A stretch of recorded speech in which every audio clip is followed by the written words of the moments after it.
बिस्मिल्लाहिर्रहमानिर्रहीम। इस वीडियो के अंदर हम डिस्कस करने जा रहे हैं स्केलिंग को टेप मेजर टूल के थ्रू।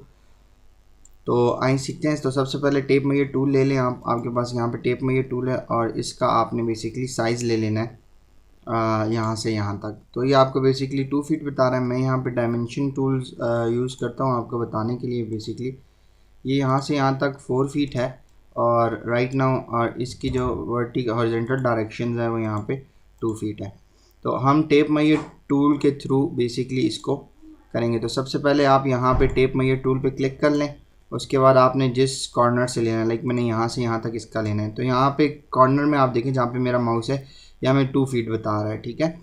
तो हमने यहाँ पे अभी वैल्यू इंटर करनी है। लाइक मैं यहाँ पे 4 फीट इंटर कर लेता हूँ, ठीक है। और जब 4 फीट लिखने के बाद मैं इंटर प्रेस करता हूँ, आपने यहाँ पे देखना, देखें यहाँ 4 फीट हो गया और जस्ट इंटर प्रेस करता हूँ, ठीक है।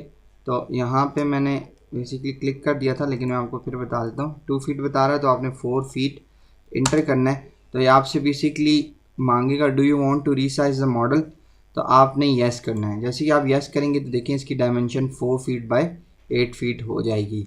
तो इसको दोबारा से थोड़ा सा एक्सप्लेन करते हैं। लाइक यहाँ से देखें इस साइड से मैं ये 4 फीट है और लेंथ पे 4 फीट लिखा हुआ है। मैं यहाँ पे 8 फीट और इंटर प्रेस करता हूँ तो ये मेरे से पूछ रहे हैं, स्केचअप पूछ रहा है do want to resize the model, क्या आप इसको रीसाइज करना चाहते हैं। मैं कहता हूँ यस पे क्लिक कर देता हूँ। तो ये मेरा मॉडल 8 फीट बाय 4 फीट है। तो ये यूनिफॉर्मली